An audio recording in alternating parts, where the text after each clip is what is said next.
말씀의 식탁 하루 한 장 여호수아 묵상 여호수아 제15장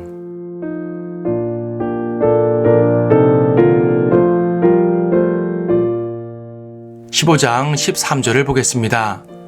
여호수아는 주께서 그에게 내린 명령대로 유다 자손 가운데서 한 몫을 여푼네 아들 칼렙에게 주었으니 그것은 아낙의 아비 아르바의 성읍 곧 헤브론이더라.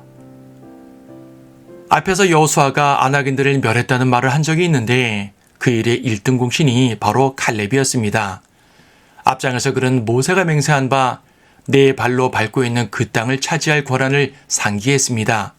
그 말에 따라 그는 자기가 원하는 땅이면 아무 곳이라도 선택할 수 있었습니다. 하지만 그가 선택한 곳은 싸우기에 수월한 약한 성읍들이 아니었습니다. 그는 거인들의 성읍인 헤브론을 선택했고 그곳에 있는 아낙인들을 보란듯이 쫓아냅니다. 45년 전에 여호수아와 함께 보였던 그의 믿음을 증명한 것입니다. 이 용사는 결코 평탄한 길을 걷지 않았습니다. 그는 승리의 길을 걸었습니다. 본장은 유다 지파의 유업을 보여줍니다. 그들이 받은 전체 땅과 그 구체적인 성읍들을 길게 언급합니다. 유다의 유업은 남부 땅인데 간단하게 말하면 사해바다 북단부터 저 남쪽 땅끝까지 온 남부지방입니다.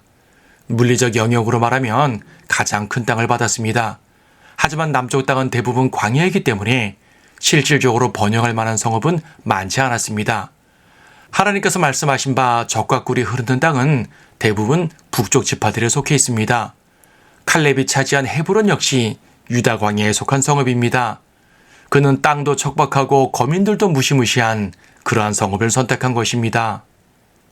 유다가 이런 땅을 받았다는 것은 영적으로 매우 유익한 교훈을 줍니다. 왜냐하면 유다는 왕의 지파이기 때문입니다. 칼렙은 왕의 계보에 있지는 않았지만 명실공히 유다의 고관이었습니다.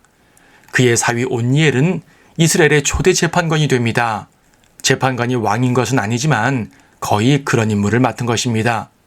이 위대한 통치자들은 바로 광야에서 시작했습니다. 다윗 역시 유다 광야에서 시작했습니다. 그는 사울에게서 쫓겨다닐 때 유다 광야를 전전했으며 왕이 된 후 첫 번째 도읍지를 헤브론으로 정했습니다. 칼렙의 유업은 왕의 유업이 되어서 다윗에게 이어졌습니다. 하나님께서 쓰시는 사람은 광야에서 나오는 법입니다. 침례인 요한도 광야에서 나타났고 예수님께서도 사역을 시작하심에 있어서 광야를 거치셨습니다. 우리 인생에서도 광야는 시험과 연단의 장소입니다. 그리고 그것을 통과한 사람들이 하나님께 쓰임을 받습니다. 헤브론은 아브라함이 거했던 장소로도 유명합니다.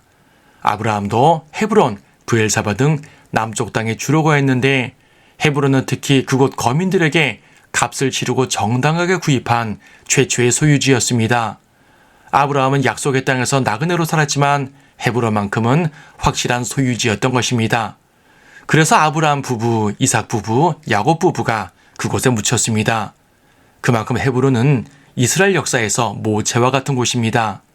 족장들은 이곳에서 시작했고 그들의 정당한 계승자인 유다 지파가 그곳을 차지합니다.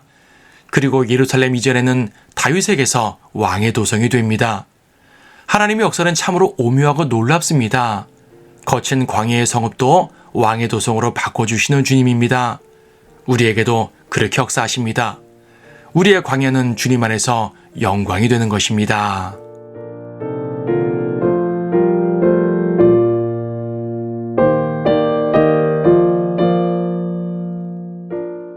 여호수아 15장 유다 자손의 지파가 그들의 족속대로 뽑은 제비가 이러하니 남쪽 지경의 말단인 남쪽으로는 진 광야 에돔의 경계까지요. 그들의 남쪽 경계는 여메의 해변, 즉 남쪽이 바라보이는 만으로부터 남편으로는 마알레아 크라빔까지 이르며 진을 지나서 남편으로 카데스 바네아까지 올라가서 헤스론을 지나 아달로 올라가 돌아서 칼카아에 이르러 거기서부터 아스몬 쪽으로 뻗쳐 이집트 강까지 가며 그 지경이 끝나는 곳이 바다니 이것이 너희 남쪽 지경이 되리라. 동쪽 경계는 여메니 요단 끝까지라. 북부에 있는 그들의 경계는 요단의 말단에 있는 바다의 만으로부터인데 그 경계는 베토글라로 올라가서 베다라바 북쪽을 지나며 그 경계는 루벤 자손 보안의 돌까지 올라가며 그 경계는 아콜 골짜기로부터 드비를 향해 올라가 북쪽으로 향하여 강 남편의 아둠밈에 이르는 오르막길 앞에 있는 길가를 바라보며 그 경계는 엔스메스 물을 지나 그 끝나는 길은 엘로겔에 있으며 그 경계는 흰놈의 아들의 골짜기로 올라가서 여부스인의 남쪽에 이르니 곧 예루살렘이며 그 경계는 북쪽 거인들의 골짜기 끝에 있는 서쪽 흰놈 골짜기 앞에 놓여있는 산꼭대기에 이르고 그 경계는 산꼭대기로부터 넵토와 샘물까지 그어지며 에프론산의 성읍들에까지 이르고 또 그 경계는 키랏 여아림 곧 바알라까지 그어졌으며 그 경계는 서쪽 바알라로부터 세일산까지 이르고 북편에 케살론이 있는 여아림 산의 옆을 따라 베세메스로 내려가 팀나를 지나고 그 경계는 북쪽으로 에크론 편까지 나아가며 그 경계는 시크론에 그어지고 바알라 산을 따라 얌느엘까지 나아가며 그 경계의 끝은 바다에 이르는 도다. 서쪽 경계는 대해와 그 해변이니라. 유다 자손이 그 족속대로 얻은 사면의 지경이 이러하니라. 여호수아는 주께서 그에게 내린 명령대로 유다 자손 가운데서 한 몫을 여프네의 아들 칼렙에게 주었으니 그것은 아낙의 아비 아르바의 성읍 곧 헤브론이더라. 칼렙이 거기서 아낙의 자손 곧 아낙의 세 아들 세세와 아히만과 탈메를 쫓아내었고 그가 거기서 드빌의 거민에게로 올라가니라. 드빌의 이름이 전에는 키랴 세벨이더라. 칼렙이 말하기를 키랴 세벨을 쳐서 그것을 취하는 자에게 내가 내 딸 악사를 아내로 주리라 하였더니 칼렙의 형제 크나스의 아들인 온니엘이 그것을 취함으로 그가 자기 딸 악사를 그에게 아내로 주었더라. 그녀가 그에게 갈 때 그녀가 그를 움직여 그녀의 아비에게 밭을 구하게 하더라. 그녀가 나귀에서 내리자 칼렙이 그녀에게 말하기를 내가 무엇을 원하느냐 하니 그녀가 대답하기를 내게 복을 주소서 아버지께서 나에게 남쪽 땅을 주셨으니 내게 샘물들도 주소서 하였더니 그가 그녀에게 윗샘들과 아랫샘들을 주었더라. 유다 자손의 지파가 그 족속대로 얻은 유업이 이러하니라.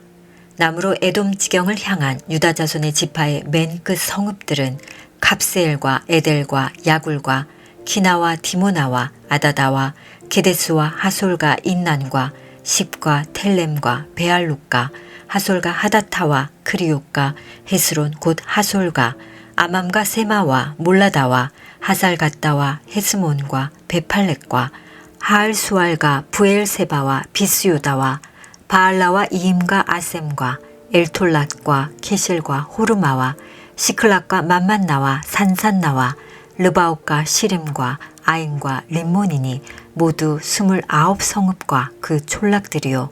골짜기에는 에스타올과 소레아와 아스나와 사노아와 엔간님과 타푸아와 에남과 야르묵과 아들람과 소코와 아세카와 사라임과 아디다임과 그데라와 그데로다임이니 14성읍과 그 촌락들이요. 스난과 하다사와 믹달각과 딜레안과 미스페와 욕두엘과 라키스와 보스캅과 에글론과 캅본과 라맘과 키들리스와 그데롯과 벳다곤과 나아마와 마케다니 16성읍과 그 촌락들이요. 림나와 에델과 아산과 입타와 아스나와 네십과 크일러와 악십과 마레산이 9성읍과 그 촌락들이요. 에크론과 그 고을들과 촌락들이니 에크론으로부터 바다까지 아스돗 곁에 있는 모든 성읍과 그 촌락들이었으며 아스돗과 그 고을들과 촌락들이며 가자와 그 고을들과 촌락들이니 이집트 감과 대해와 그 경계까지더라. 산지는 사밀과 야틸과 소코와 단나와 키라산나 곧 드빌과 아납과 에스트모와 아님과 고센과 홀론과 길론이 11성읍과 그 촌락들이요. 아랍과 두마와 에스안과 야눈과 베타푸아와 아페카와 훔타와 키랏 야르바 곧 헤브론과 시올이니 9성읍과 그 촌락들이요. 마온과 칼멜과 십과 유타와 이스르엘과 욕대암과 사노아와 카인과 기브아와 팀나니 10성읍과 그 촌락들이요. 할훌과 벳술과 그돌과 마하랏과 베다녹과 엘테코니니 6 성읍과 그 촌락들이요 키랏 바알 곧 키랏 여아림과 라반이 2 성읍과 그 촌락들이라. 광야에는 베다라바와 밑딘과 스카카와 닙산과 소금 성읍과 엔게디니 6 성읍과 그 촌락들이라. 예루살렘 거민 여부스인에 관해 말하면 유다 자손이 그들을 쫓아내지 못하였으므로 여부스인이 오늘까지 예루살렘에서 유다 자손과 더불어 거하니라.